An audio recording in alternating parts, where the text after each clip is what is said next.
I'm a good actor.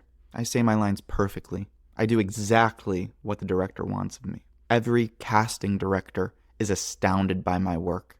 Except they're not, because I'm boring as heck. Let's talk about being foolish and how it could actually save your career. I'm going to start today's video with a little tidbit about me and what I went through. So I was in a show trying to do a scene, and I just remember my moment of me trying to be good. That's human. That's natural. I wanted to be good. Who doesn't want to be good? You want to be good? I had worked this scene over and over and over again for the show, and it came out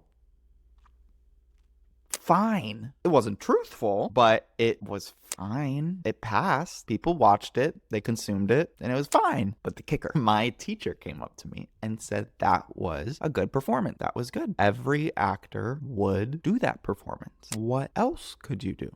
Man, did that moment unlock something in me. All these years, all this training of trying to be perfect and good. And I went, wow, okay, I did that. Good. What else is out there? And that's where things start to get interesting. So let's redefine foolishness. It's not just messing around being a goofball. I want you to think about this. Foolishness. Fool, I want you to think about the old court jester. He was the only person in the court that was able to speak the truth.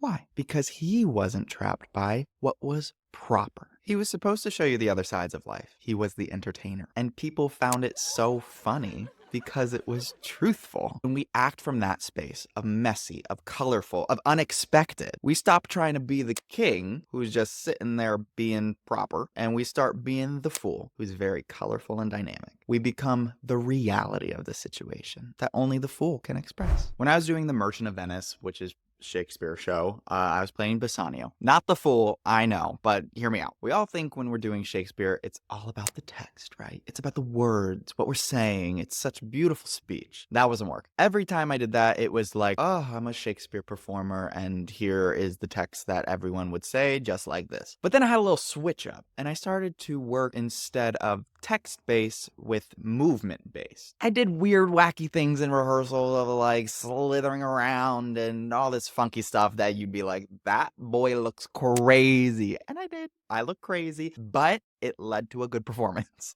Basically, because I decided to throw away the right performance of Shakespearean text and got a little wackadoodle and weird with it, I found some really fun, crazy colors that I could add to my performance. The result, the character became dynamic. He became funny at times. He became very introspective at other times. It was a whole colorful display. It became real life instead of just one note. And why did this happen? Because I stopped trying to be right and gave up on that right performance. And instead I said, what else can this be? Let's be clear, I was still operating in the confines of the story and made everything still make sense. I had a director after all, but I allowed myself to be more artistically free and found new ways to express those parts of the story. And this isn't just for Shakespeare. I know I'm using a lot of Shakespeare like metaphors and stuff right now. It's for any scene. If you are given a scene in a casting workshop and you want to do it right for them, it's the same thing. They're going to see that performance as the same performance as everyone else. What can you bring to the table and how can you make it different? Otherwise, you're being so technical and not artistic. So what are some common traps for you that you can realize, oh, I'm given the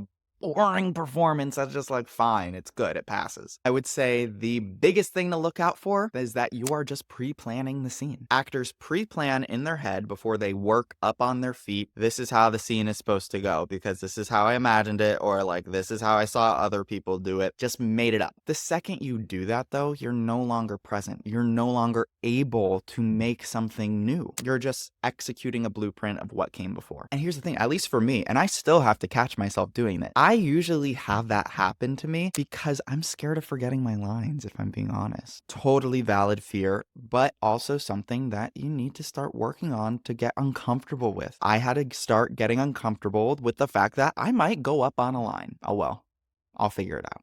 It's much better to go up on a line doing a truthful performance than to remember all of your lines and be forgotten. And here's the kicker, and I know it's just totally crazy. Sometimes starting to forget your lines when you're rehearsing is actually a good sign. That's a sign that you are starting to break away from that perfect or right version of the scene that you imagined in your head. Now here's the problem. It's because you memorized your lines for that perfect and right scene that now you're starting to do different creative things. You're actually forgetting the lines because you didn't learn them that way. Well, it's better to go in that direction and then relearn them. You're building new neural pathways in your brain with how your lines connect to your body, connect to your imagination, and that's actually growth. Remember, acting is a process and a journey. Don't just dive in for the results. So what are some actual practical tools that you can use as an actor to take your performance from fine to whoa? One very simple one that I really like to use is called the opposite game. Basically, do the entire scene the opposite of what you think it's supposed to be. You've been doing it one way this entire time. Do it completely the opposite. It's going to feel so wrong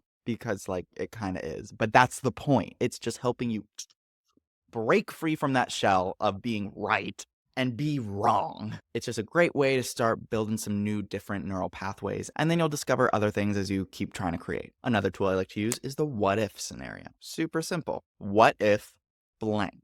And you just add in another layer that you can put in the scene to help you work with to just make it different. What if you had a secret that your scene partner doesn't know about? How can that color the performance for that scene? Or maybe it's not that cerebral or necessary for you to pull out those kinds of things. You could just do what I do, which is I like to do the scene the right way. And then I literally go, okay, that was right. What else is there? Because that's where the magic happens. So I hope this encouraged you to be more foolish in your acting, and I hope you understand what I mean when I say foolish. If you like this video, I have another video all about accessing those emotional parts of you and those high-stake emotional scenes. Super helpful, more tangible tips like this that you can apply to your scene work and see how it's gonna all work out for you. Also, I'm assuming you're already an actor. Please comment down below if you'd use anything to help you get out of a rut in a scene, or if you had a personal experience. I'd love to hear it. I think sharing these stories about ourselves is what's going to help make all of us better. Okay, please like, comment, and subscribe. Hit the bell, and I'll see you guys next time, my little actors. Bye. Mwah.